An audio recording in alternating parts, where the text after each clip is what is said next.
I want to talk today about the emotion of anger. And anger is one of the probably most trickiest of all the emotions. How do we handle anger? And it can take you places that you really don't want to go. And worse than that, it can take you to places that you can't come back from. And so, is anger our friend or is it our foe?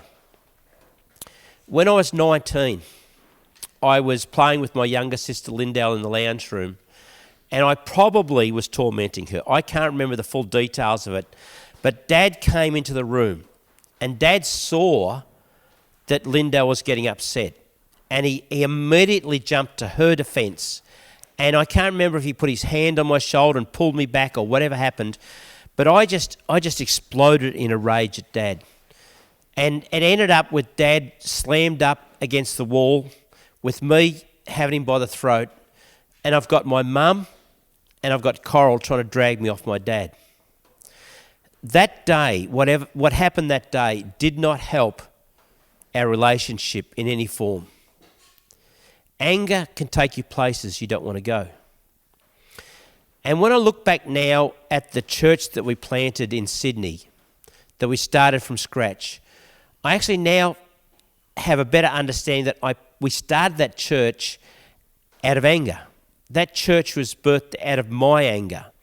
And what happened was, we'd been part of a church and the leadership, very sadly, was not doing things well. It was damaging people, and we felt we couldn't stay in that church any longer, and we left. But some of our friends still stayed there in that church. And there was one Sunday when one of our friends was walking out, leaving, and the pastor's wife came up to her and she said, I think it's time you left this church. You're not wanted here anymore because you're still friends with Lex and Coral, and so we don't want you. And when I heard about this, it just upset me. There was an anger rose up inside of me, and I can remember saying to Coral how wrong that was. And I said, there has to be a safe place for the Margarets of the world. That person had to have a safe church. And the energy that fired within me actually began the church. We began with this thought, there has to be a safe church for people that have been damaged and hurt in church life, which can happen. It's not God's plan, it's not what's meant to be, but it can happen. And so the drive behind that church was a response of anger. Paul, in Ephesians, he says, be angry and sin not. And then a few verses later, he says, get rid of anger. Put it away from you. So, which is it? Are we meant to be angry, or are we not meant to be angry? And Paul is writing to Christians in a very prominent city, major city in what's modern Turkey today, and he's helping them take a new step into this new person that Jesus came to help us become.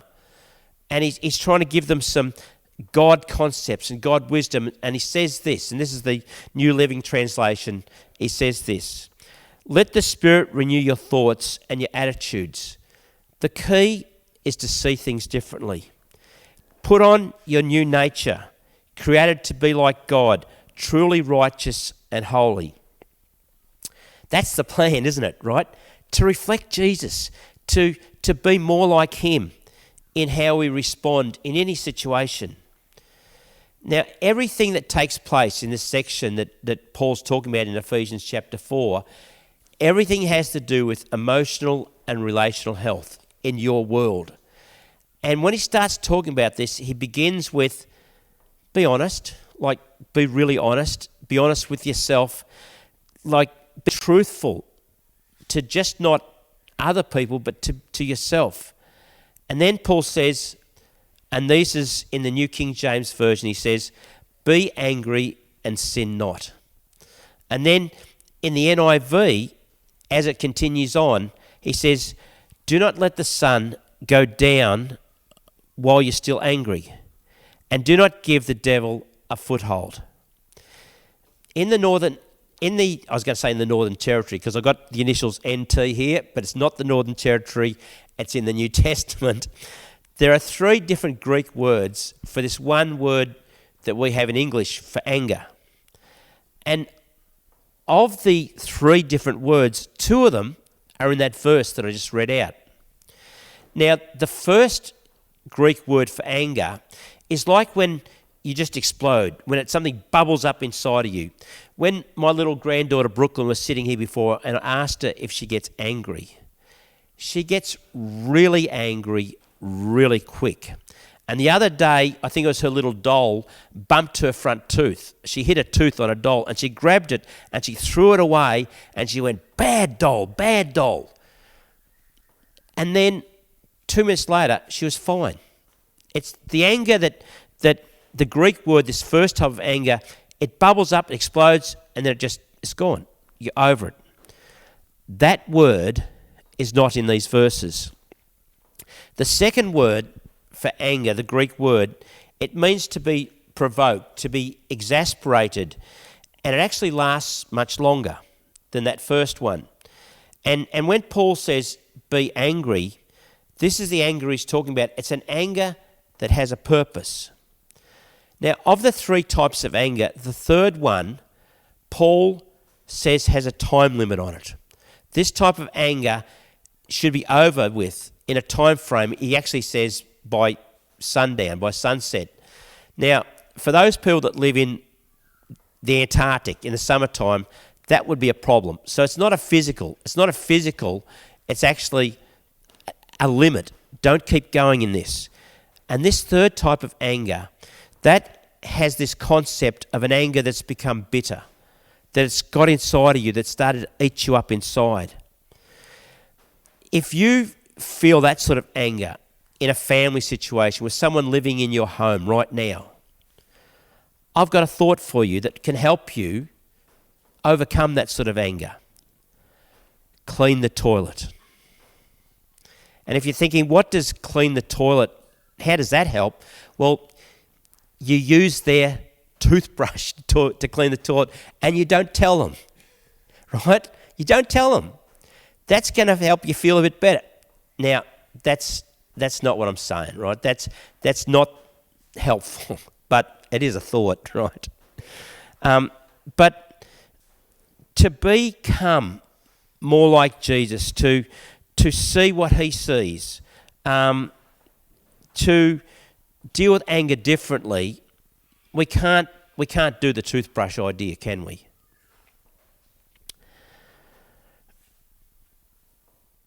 How do we become less angry? How do we move from having a right response to when just someone presses all their buttons and upsets us, and that's always been how it has been? How do we move from that? Well, I want us to look at Jesus, how he handled anger. There was a time when he rocked up to church on a Sunday morning. It was a synagogue, it was a Sabbath day, and he gets there, and the people that are hanging around, the legal rule keepers, the Pharisees, the ones that are trying to take him out, they're looking for something he does wrong, they're there. And as Jesus arrives, he sees a man and his hand is like shriveled up. It's all withered and he can't use it. And Jesus, knowing that he's going to be criticised, he does something. But before he does it, he says this, and I want to read it to you. It's in Mark chapter 3, verse 5. He says, "And Jesus looked around at them in anger and deeply distressed at their stubborn hearts." His response of anger was their stubborn hearts. And then he said to the man, "Stretch out your hand." And he did. It was completely healed. That miracle that day didn't change the hearts of those who were hardened towards Jesus. The miracle didn't change. They walked out there wanting to kill Jesus. And if you think that just a miracle will change someone's stubborn heart, it won't. Because when we have a heart set against God, it's almost like nothing. And Jesus was angry that day. And the word that Mark records, that's the Greek word. It's the same word that Paul used when he says, be angry. There's a story in the Old Testament of a king, King David. And David was a brilliant king and a lousy father. And a situation happened where David's son Amnon raped his half-sister Tamar. And Samuel records David's response to this thing that's happened, right? And Samuel writes this: when King David heard all this, the rape of Tamar, his daughter, by his half-brother, by her half-brother, it says he was, wait for it, furious. That's it. He's furious. Another translation said he was angry, but the Hebrew word for furious, it means he was displeased. He was incensed. He burned up quickly like a bubbling, and then it went. And this amazing king, as a father, he did nothing. But Absalom, Tamar's full brother, that was a different story. And in the absence of his dad doing anything,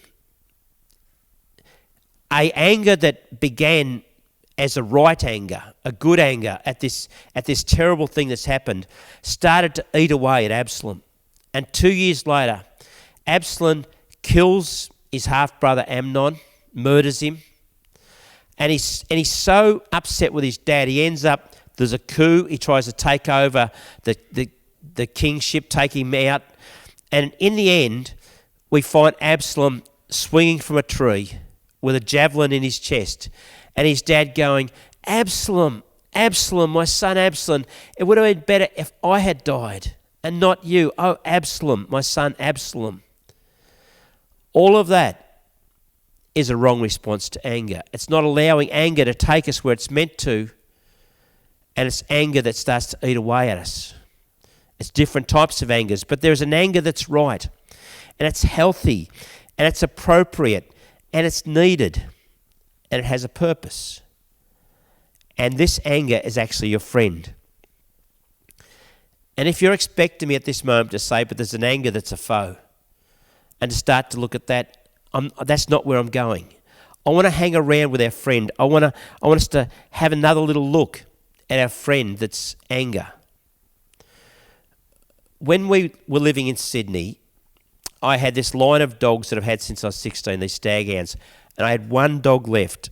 And I knew that if we ever came back to Bairnsdale one day, I wanted to get this line of dogs going again. And this one dog was the key to the past, to my future, and he became really sick. He got so sick, we had him on intravenous fluids. He had, really bad diarrhea and vomiting. And after about the third or fourth day, there was really very little the vets, anyone could do. And it came to a Wednesday night. And we had my dog in the bathroom at home in Sydney. And I knew, because I've been around animals my whole life, I knew he would be dead in the morning. And I can remember going to bed about midnight. And as I was sleeping, I woke up and something stirred in me. It was an anger. It was an anger at losing this dog, of what this dog meant to me. It was an anger that rose up, and it began a fight within me. And this spiritual battle took place in me, and I prayed against this sickness. And you know what? When I woke up at 6 in the morning, I had this absolute overwhelming confidence that my dog would live. And when I opened the bathroom door, he was alive. And he started improving that day. He started improving the next day. And by that Sunday, because all our church was praying for him, right? They all knew the story. By the Sunday, for the first time, he had done a poo that was sort of semi-normal. So I put it on a plate and I covered it and I took it to church. And as I got up to preach, I held this plate out and I took the cover off and I said, see, my dog's going to live, right? Now, something happened in me that day that changed me. That night when this anger got going in me. because prior to that, a person I got to know that was walking past a house regularly to a park, I got to know him, and he became a friend. And he was very anti-God. And one day came to me, and we're talking over the fence. He said, look, my partner's got lung cancer, and they've given her just a few months to live. He said, would you pray for her when you're talking to Yui, send one up for me? And I just looked at him and I just laughed. And I said, you're joking.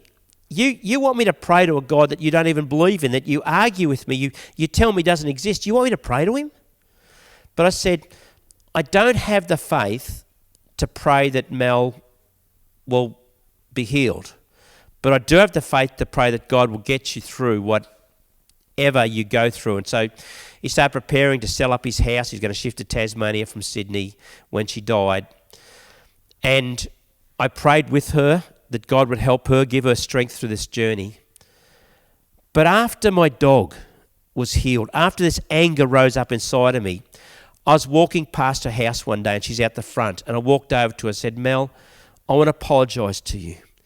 I had no faith to pray for your healing, but I want to pray for you now. And on the front lawn of this road in Sydney, I prayed for her that God would heal her. Do you know, she's still alive today. She's what they call, it's not in remission, it's like going to sleep, but she is so healthy, and that's a couple of years since she was given a couple of months to live. Anger was the catalyst in all that. Anger took me to a new place of faith and significance in the way I pray. It enabled me to pray for Laurie last Sunday in a way I wouldn't have if this anger hadn't done something within me. And Jesus told a story of a great banquet, and it's a picture of the kingdom of heaven. And when he tells this story, any story Jesus tells, you've got to ask yourself, who am I in the story? Who are the characters? And so the person who is the host, the owner of the house, the one that's putting on the banquet, is very clearly God. And watch what happens. The host announced this big banquet, and he sends his servants out to invite the people you would expect would be there. The people that should be on the list. But they're not coming. They've married a cow and bought me a wife. They've done all these things. Or the other way around, but they've got busy with life, and they're not coming. They've got different priorities. And watch what the owner of the home, the God representative in the story does. Jesus tells us, and he says, then the owner of the house became angry. Same word Paul says, to be angry. He became angry, and he ordered the servants to go out into all the places you wouldn't expect, to go and gather people that wouldn't normally be invited to this sort of big banquet, and go and get them so that his house would be full. Anger fueled a different strategy. It was this wrong response of wrong priorities that the owner of the banquet host is angry about. It's not injustice, it's not evil, it's wrong priorities. Because, see, wrong priorities will take us from everything God has for us. When Jesus said, seek first the kingdom of God and right relationship with the King, that's so that he could add all the things that we need to our life. And the anger comes from seeing you as a human being cut off from God's very best for you. See, there's an anger that's good. It's helpful. It motivates us to the right response. It even changes our strategies. It's our friend. And this anger comes from seeing God's things through God's eyes. When I was 19 and my dad burst into that room, my first response of anger was a sense of injustice, that Dad hadn't seen things, he hadn't checked things out, he didn't know what had happened. He just jumped to the conclusion that I was hurting Linda, which I probably was. But then my anger went far beyond that. It went to my resentment for Dad not being the dad that I wanted him to be. Dad would do things for me to show his love. I don't want him to do things with me. And I unloaded all this built up stuff on my dad that day. And that sort of anger is so destructive. It can rip relationships apart. And if it's hysterical, it's historical. If you have these moments when you just explode that's really bigger than the moment, it's because there's stuff in the past that's bringing all that out in that moment. But not long before Dad died, I'm sitting on his bed one night, and Dad looked at me and he says, "You know, Lex, you've turned out trumps." What Dad was saying, we all started off a bit rocky. It was a bit of a rough start, but you've turned out okay. That day when I was 19, the big boy in me was trying to protect the little boy that felt rejected and was hurting in my relationship with my dad. And all of us either have a little boy or a little girl inside that wants that affirmation from Dad to say you've turned out trumps, that you're okay, that I'm proud of you. We don't all get to hear that, but we have a heavenly Father that says that he loves us, that he believes in us, that he wants us to experience everything that he has for us. This anger can be our friend, and the right anger can change things. And so Matthew gives us a whole chapter. Gives us a whole chapter of how Jesus responded to the political and the religious leaders of his day. And every time Jesus has a go at them, has a crack at them, it begins with the word "woe to you." There's 7 times in this chapter he says woe, and it actually means it's a public condemnation of what they're doing in their leadership. And the first thing that he has a go at them over is this. I want to read it to you. He says, "Woe to you, because you shut the kingdom of heaven in men's faces. You yourselves do not enter, nor will you let anyone else enter who's trying to get in there." What Jesus was saying is, you don't want to know me. You don't want to do things God's way, and you're going to do everything you can to stop other people getting there as well. And his response is anger. Right now, I am angry at the Andrews government. I'm angry at what they've just done in the legislation of the bill that they've just brought through. It's called the Suppression, Conversion, Prohibition Bill. I had to write that down to get it out because I would have stumbled over those words. But it makes me angry because they have put themselves in the place of God. In fact, they've got rid of God legally out of the areas that are clearly God's way of doing life. They are creating a different way how sexuality works. They are rewriting how God has created us.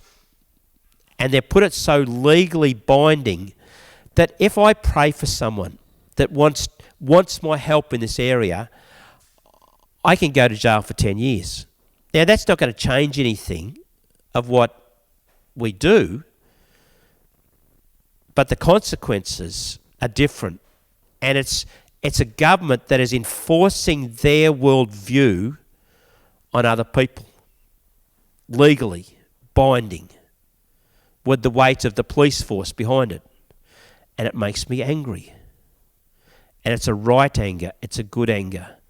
And even this current lockdown, it's right that the government respond to a virus that is highly damaging. And if it gets out, could go anywhere. It's right that we have a response to that. But the reason they're having to respond is not a health issue, it's a leadership issue. And whether it's your family, whether it's a church, whether it's a business, everything rises and falls on leadership. Leadership is always the answer, and leadership is always the problem. And what happens is the things that we tend to get angry about tend to be connected, the good anger, to our gifts. If you've got a leadership gift and you see what the government's doing, you'll see it through a leadership lens, and it makes you upset. If you've got a mercy gift, that will touch your heart when you hear stories. And if people don't care, that upsets you that people aren't showing mercy. If you've got a teaching gift and you hear someone talking about God and it's just wrong, it's wrong theology, that will upset you. God gives us this anger, this good anger, to help us respond and motivate us to action. But here's the thing.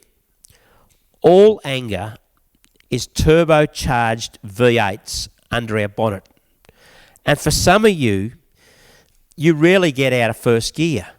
But for some of you, you're sitting at 3,000 revs per minute all the time.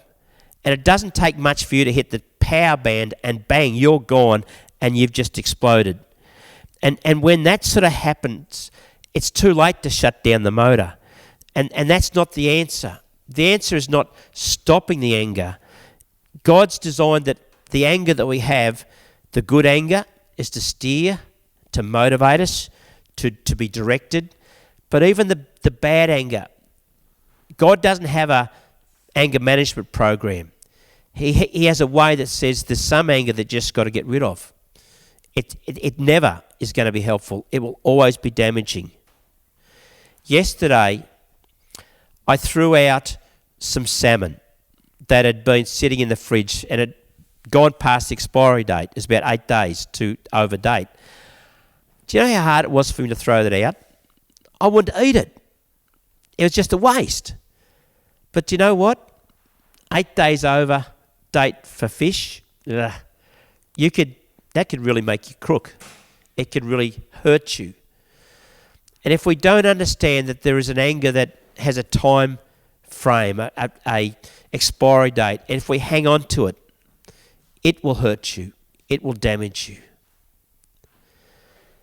In this journey of doing life with people, I got a phone call yesterday, and it was from a dad. I've never spoken to him in my life before.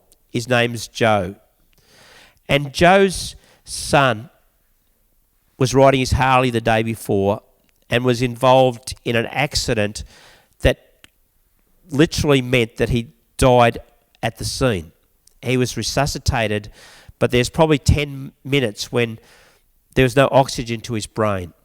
And right now, he's on life support in an induced coma in a hospital in Melbourne. And when I was talking to Joe yesterday, one of the hardest things for them as a family, let alone the fact that they could lose their son, they don't know how much damage the brain has done, it's the brain swollen, was the fact that they couldn't be with him. Up until midnight the night before, they could be there. But with this lockdown, they could not be there. There is no humanity with this. There's no flexibility. There's not even one family member can be with their son at this moment. That was making him so angry, on top of the trauma this family's going through right now. And that's a right response to injustice. It's a right response to bad leadership where you don't have any flexibility, where there's no humanity in the law and the rules that are being imposed. And you'll find in life that anger can be your friend, but it can also, that same anger can move to a place where it becomes your foe, your enemy.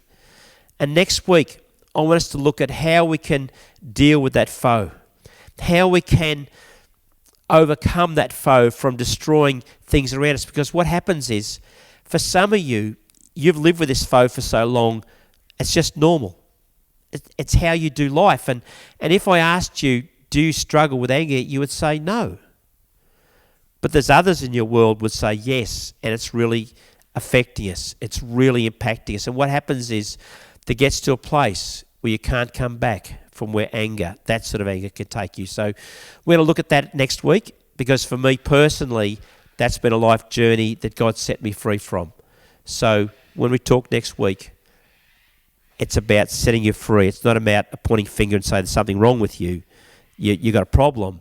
It's actually, I've been there. And how do we go forward? How do we get free? It's not anger management. It's setting us free from our foe, our enemy inside. We'll see you next week, and I'm just going to hand over to Dave.